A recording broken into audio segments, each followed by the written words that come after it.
Hi guys, welcome to my channel. My name is sincerely Oghosa. If you haven't come across my channel before, I upload beauty, lifestyle, straight talking videos and sometimes funny videos too. If you haven't subscribed, oh yeah, I'm waiting.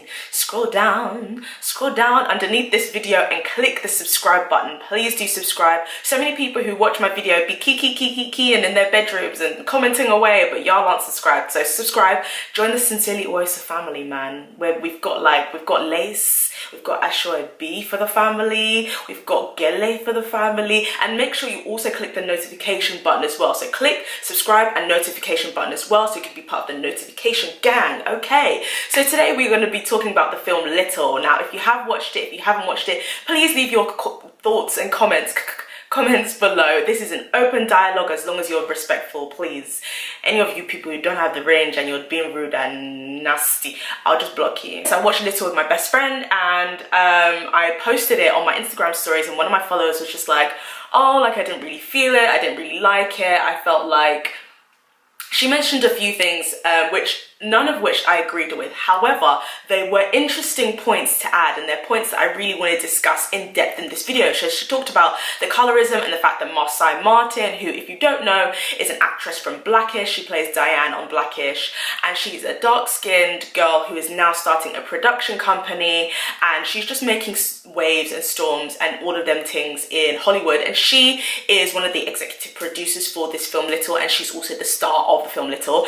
And it also stars opposite, forgot her name for a very quick second, Regina Hall, who stars opposite her. So the film is basically a body switch film. Think big or think like 13 going on 30. So the film starts with Regina Hall as kind of like this CEO bad bee, and she lives in Atlanta. She has an amazing apartment, which I think is a penthouse, and has a lot of things lacking in her life. She doesn't really have a personal life. She doesn't have really strong connections with people around her. She keeps to herself. She has very high stress levels, and she's kind of forgotten like the essence of who she used to be, and she treats people in a mean way because she kind of wants to keep people at a distance. And at the beginning of the film, we kind of see her for a few moments, and then we see her body switch to Marsai Martin, who is Jordan, so the main character, but she's just Jordan at a younger age, and we kind of see the things that led up to why she behaves in the way she behaves.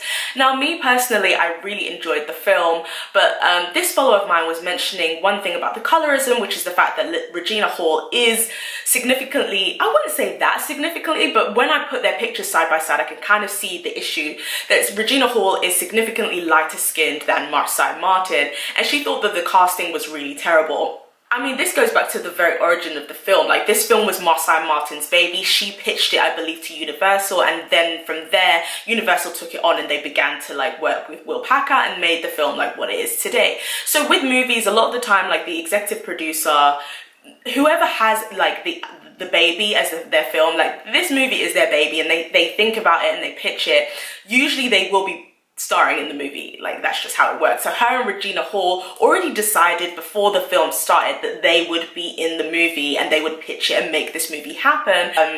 Obviously they don't look alike, but it is what it is. Just take it. I mean, I personally found the film really funny, really light-hearted. The eye candy in this film is insane. Like the teacher, can't remember his name, but he's buff.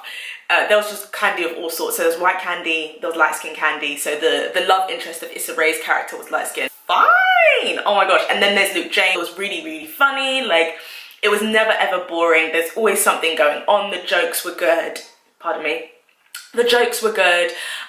Someone did also bring up that this follower also brought up the fact that Marsai Martin's character had her natural hair out and she had glasses, whereas Regina Hall's character had straight hair, and she felt like that was kind of like betraying or like moving away from like her natural roots, and the fact that like, why do you have to be wearing a weave when you were clearly like natural? And I don't know if she felt like I don't know. I guess I could see where people are coming from. Like, some people may be like, oh, why is it that like successful women never, to me this is just going down a hotep lane. Like, why do successful women never ever wear their natural hair out? Which is completely untrue. Like, there's so many CEOs of natural hair companies and other companies around the world who wear their hair out naturally. Do you know what I mean? Like, I know the CEO of Carol's daughter is very proud of her natural hair. Like, there's so many CEOs who do, but I think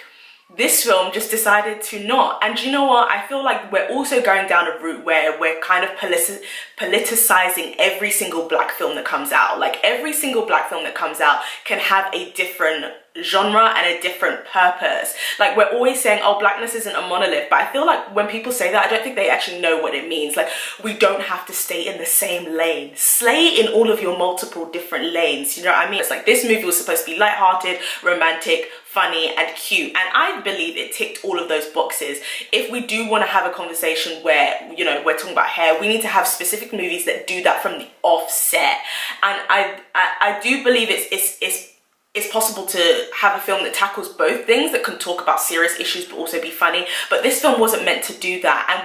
And in the same way that white people have sci-fi, they have sci-fi horror, they have sci-fi romantic, they have horror movies, they have psychological thrillers, there's comedies, there's slapstick comedies, there's black and white comedies, there's romantic comedies, there's romantic dramas, there's dramas. Do you know what I mean? There's so many different types of movies when it comes to white Hollywood and that space, that it's like, okay, why can't we just apply the same thing? Obviously it will never be the same because of the power dynamics, but the fact that we should be able to have different films with black people, with faces and skin tones that look like us or look like my auntie, we should be able to have films that center us, that feature us, that talk about different things and are ticking the boxes of every different genre. Not every film has to be Black Panther. Do you know what I mean? And I think because of the success of Black Panther, we kind of came out thinking like, oh yes, every black film is supposed to make a comment on this and really like delve into the deep issue. No, sometimes laugh.